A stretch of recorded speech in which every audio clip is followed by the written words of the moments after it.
na Watanzania hizi ni lazima watambue kwamba ni juhudi za serikali kuhakikisha shida hii ya maji ama tatizo la maji linakomeshwa.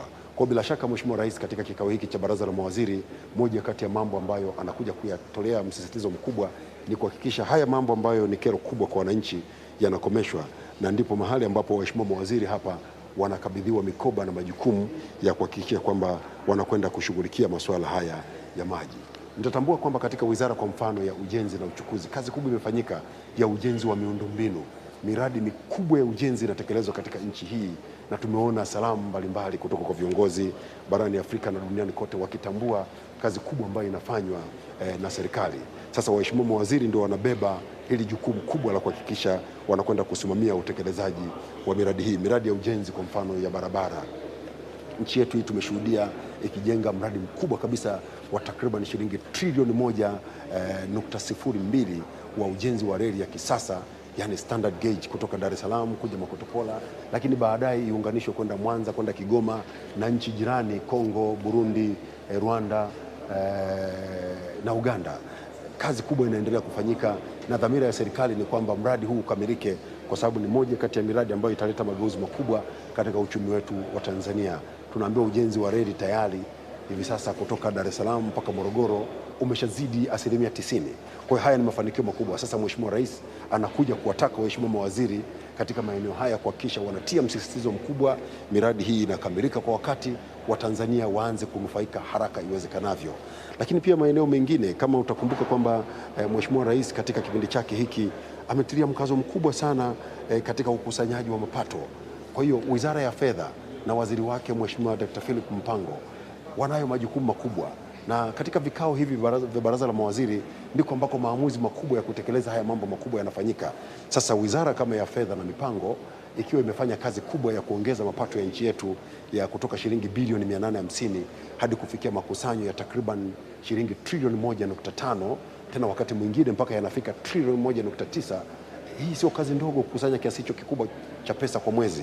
Kwa hivyo Mheshimiwa Rais anakuja kusema kwamba tunahitaji nchi yetu ikusanye mapato yote yanayostahili bila kuwaonea watu. Kama ni kodi, ikusanye kodi halali, watu walipe kodi halali, na kodi hii iende ikatekeleze miradi mikubwa ya nchi yetu, miradi ya maji, ujenzi wa barabara, ujenzi wa vituo vya afya, ujenzi wa hospitali, na kwa kweli kazi kubwa imefanyika, na ni baraza hili la mawaziri ndilo linapitisha maamuzi hayo makubwa ya kuhakikisha miradi hii inafanyika. Kwa mfano katika sekta hii ya afya, utakumbuka katika miaka hii mitano zimejengwa hospitali zaidi ya 70. Hospitali zaidi ya 70 na nyingine zikiwa katika mchakato wa ujenzi, takriban hospitali 90 zimejengwa. Hii ni kazi kubwa na maamuzi haya yanafanyika katika baraza hili la mawaziri. Hospitali hizi zinakwenda kuwahudumia Watanzania na kuonesha kwamba hii si kazi ndogo.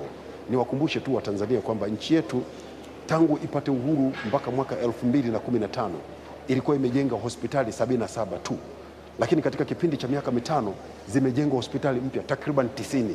Kwa hiyo unaweza kuona ni kwa kiasi gani kazi kubwa inafanywa, na maamuzi haya yanaanzia huku kwenye baraza la mawaziri. Baraza la mawaziri likishaamua, wabunge wakishapitisha bajeti, fedha zinatolewa, ni waheshimiwa mawaziri hawa ndio wanaokwenda kushirikiana na viongozi wengine wa serikali, waheshimiwa wakuu wa mikoa, waheshimiwa wakuu wa wilaya, makatibu tawala wa mikoa, wakurugenzi wa halmashauri na watendaji wengine serikalini kuhakikisha pesa zinazoidhinishwa zinakwenda kufanya kazi inayotakiwa.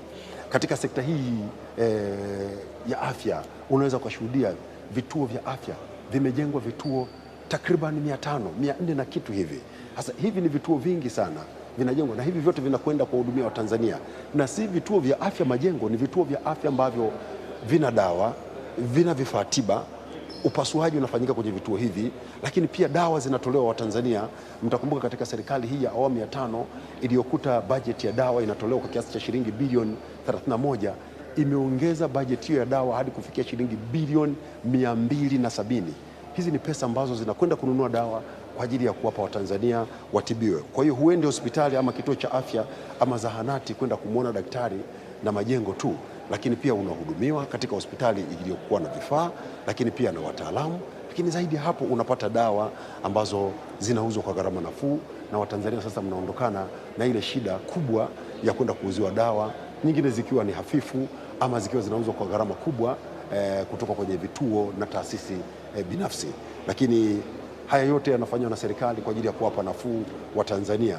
Kwa hivyo serikali inatoa huduma, taasisi binafsi pia zinatoa huduma, lakini jukumu la kwanza ni la serikali kuhakikisha inawapa Watanzania huduma za afya, huduma za maji, huduma za barabara, miundombinu, usafiri na vingine vingi, kazi ambayo inafanyika kwa nguvu kubwa, na waheshimiwa mawaziri hawa ndio wamekuwa kiungo kikubwa cha kuhakikisha kazi hizi zinafanyika vile inavyotakikana. Nimekueleza wizara mbalimbali na sekta mbalimbali ambazo waheshimiwa mawaziri hawa ndio wanakwenda kubeba jukumu la kutekeleza. Tunayo wizara kama wizara ya elimu, sayansi na teknolojia. Profesa Joyce Lazaro Ndalichako amefanya kazi kubwa katika miaka 5 iliyopita tangu alipoteuliwa kuwa waziri, na Mheshimiwa Rais imempendeza safari hii pia amteue katika wizara hii, na yupo tayari humu ndani katika kikao hiki cha baraza la mawaziri cha kwanza katika awamu hii ya pili ya uongozi wa serikali ya awamu ya 5. Bila shaka naye anakuja sasa kutekeleza kazi nyingine kubwa. Mtashuhudia kazi kubwa iliyofanywa katika ujenzi wa miundombinu ya elimu, ununuzi wa vifaa katika shule zetu, usimamizi wa ubora wa elimu, udhibiti wa vyuo ambavyo vilikuwa havitoi elimu inayotakiwa, na udahili wa wanafunzi wa hovyo hovyo. Tumeshuhudia katika eneo hili wanafunzi wa Tanzania wakipewa mikopo mikubwa, mikopo iliyoongezeka hadi kufikia zaidi ya shilingi bilioni 450. Watanzania zaidi ya 125,000 wanapata mikopo katika vyuo vyetu vya elimu ya juu. Hili si jambo dogo, lakini usimamizi mkubwa ukiwa unafanywa na wizara hii ya elimu, sayansi na teknolojia chini ya Profesa Joyce Ndalichako, waziri katika serikali hii, akiwa anahakikisha kwamba mambo yanakwenda vile inavyotakikana. Lakini pia kusimamia masuala ya ujenzi wa vyuo. Tumeshuhudia vyuo vikiwa vimekarabatiwa, shule kongwe zimejengwa katika maeneo mbalimbali. Kulikuwa kuna hali ambayo ilikuwa kama vile inakatisha matumaini. Shule zimechakaa, vyuo vimechakaa, unampeleka mtoto shule hadi roho yako haipendi. Lakini hii leo katika shule za serikali na vyuo vya serikali unashuhudia Watanzania wanagombea watoto wao kwenda huko. Shule hizi ufaulu wake umepanda, watoto wanafanya vizuri mitihani yao, zinashindana vizuri na shule binafsi ambazo zilikuwa zinafanya vizuri. Ni jambo jema kwa shule binafsi kufanya vizuri, lakini haikuwa jambo zuri kwa shule za serikali kuwa zinafanya vizuri. Nakumbuka huko ndiko ambako Watanzania wanakwenda kusoma.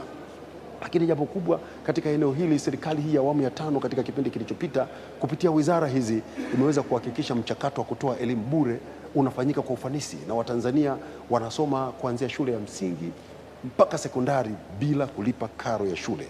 Hili halikuwa jambo dogo, ni jambo kubwa na limefanyika kwa manufaa makubwa, na bila shaka leo Mheshimiwa Rais anapokuja kusisitiza, anapokuja kukutana na waheshimiwa mawaziri hawa, anakuja kusisitiza umuhimu wa kuhakikisha haya ambayo serikali ya awamu ya 5 iliyadhamiria na kuanza kuyatekeleza yanafanyika kwa ufanisi mkubwa. Nimekusimulia wizara nyingine kama wizara ya ardhi, nyumba na maendeleo ya makazi ambayo pia imefanya kazi kubwa.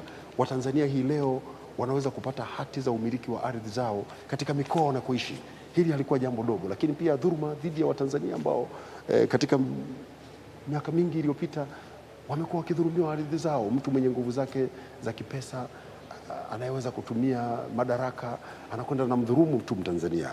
Mheshimiwa Lukuvi amefanya kazi kubwa kuhakikisha katika wizara hii mambo yanakwenda. Naam, naona sasa Mheshimiwa Dr. John Pombe Magufuli, Rais wa Jamhuri ya Muungano wa Tanzania, anakaribia kuingia katika ukumbi huu wa baraza la mawaziri hapa katika ukumbi wa mikutano wa kituo cha mikutano cha Jakaya Kikwete jijini Dodoma. Mheshimiwa Rais punde ataingia humu ndani tayari kabisa kwa kuongoza kikao hiki cha kwanza cha baraza la mawaziri wa Jamhuri ya Muungano wa Tanzania, kikao cha kwanza katika awamu hii ya pili. Na hii leo kama nilivyosema, Mheshimiwa Rais anakuja kuongoza kikao hiki kikiwa na waheshimiwa mawaziri na waheshimiwa naibu mawaziri. Mheshimiwa Rais anakuja kuongoza kikao hiki pamoja na wajumbe wengine wa baraza la mawaziri kama nilivyokueleza, akiwemo makamu wa rais Mheshimiwa Samia Suluhu Hassan. Tutashuhudia hapa mjumbe mwingine akiapishwa humu ndani, lakini pia Mheshimiwa Rais atakuwa na hao waheshimiwa mawaziri na naibu mawaziri. Naona sasa Mheshimiwa Rais anaingia mle ndani, kuongoza kikao hiki cha baraza la mawaziri. Bila shaka itifaki ya kwanza sasa itafanyika, na hebu sasa tusikilize utaratibu ulioandaliwa kwa ajili ya kutekeleza itifaki hiyo.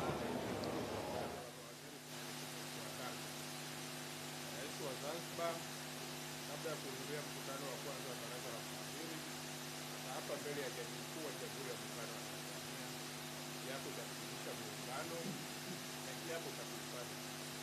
Kwa heshima na taadhima, naomba tuanze.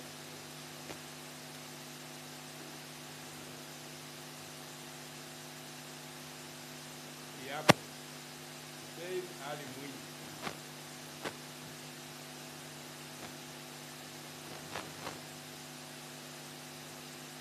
Mimi Hussein Ali Mwinyi, Rais wa Zanzibar na mwenyekiti wa Baraza la Mapinduzi, na hapa kwamba nitakuwa mwaminifu kwa Jamhuri ya Muungano wa Tanzania na kuitumikia kwa moyo wangu wote, na nitahifadhi, nitailinda na kuitetea Katiba ya Jamhuri ya Muungano wa Tanzania kwa mujibu wa sheria, na kwamba katika kutekeleza madaraka niliyopewa kwa mujibu wa Katiba ya Zanzibar na Katiba ya Jamhuri ya Muungano wa Tanzania nitaitetea na kudumisha umoja wa Jamhuri ya Muungano wa Tanzania. Ewe Mwenyezi Mungu nisaidie. Mimi Hussein Ali Mwinyi, Rais wa Zanzibar na mwenyekiti wa Baraza la Mapinduzi Zanzibar, na hapa kwamba katika kutekeleza kazi zangu kama mjumbe wa Baraza la Mawaziri la Serikali ya Jamhuri ya Muungano wa Tanzania, nitamshauri kwa hekima na uaminifu Rais wa Jamhuri ya Muungano wa Tanzania, na kwa vyovyote vile sitotoa siri za Baraza la Mawaziri. Ewe Mwenyezi Mungu nisaidie.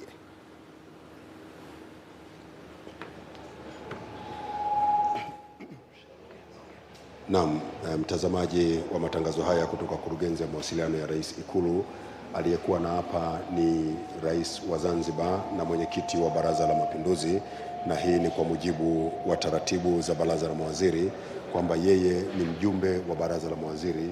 Kwa hivyo kabla ya kushiriki kikao hiki lazima kwanza aapishwe, na tayari zoezi hilo limefanyika akiwa ameapishwa pale mbele ya Jaji Mkuu wa Tanzania Mheshimiwa Profesa Ibrahim Hamis Juma, na anapigiwa makofi sasa kumpongeza kwa kazi nzuri ambayo anakwenda kuifanya na kwa kuapishwa sasa kuwa mjumbe rasmi wa Baraza la Mawaziri.